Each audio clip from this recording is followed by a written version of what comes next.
Well, let's speak to Delphine O.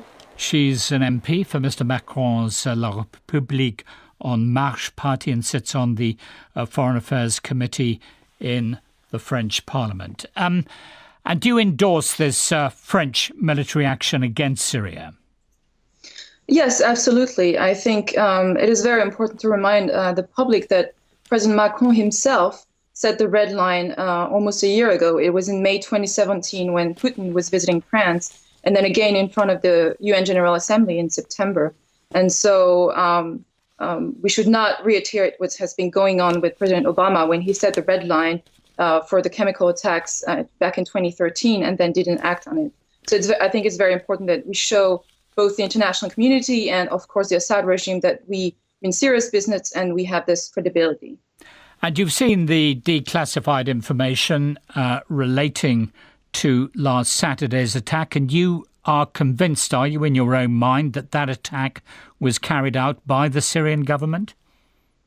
Yes, well, first of all, I'm convinced that that attack happened because for sometimes actually Russia deny that it even happened, but there's plenty of video and photo footage that shows that it attacked. I don't know if the full extent of the evidence will be declassified. We're still waiting for some military intelligence, obviously. Actually, Parliament, so I'm a member of Parliament, and Parliament will be briefed, will be informed by the President within the next 3 days. But yeah, I think there has been just a year ago, the last chemical attack with the sarin gas in Khan Sheikhoun. Actually, France declassified information, and the joint investigative mechanism, which was set up by the UN and the OPCW, it brought evidence of the regime's responsibility. So I believe the evidence. And do you think that these overnight missile attacks are going to deter President Assad from using chemical weapons again, if indeed he's used them before?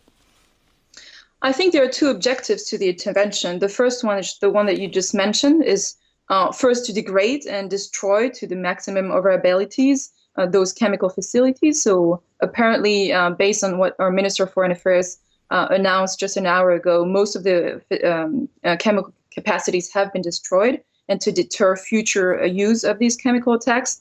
But also, I think we should be reminded there is diplomatic negotiations going on right now in Vienna. There are the inter-Syrian negotiations going on.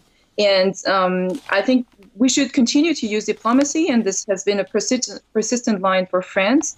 But at some point, we should be credible in the eyes of the regime. And the regime has been reluctant to actually engage in any meaningful diplomacy. And that's because they consider France and its allies to be weak. And the use of force can actually be used to back diplomacy. OK. Delphine, Member of Parliament for Mr Macron's La République En Marche party in France. Many thanks.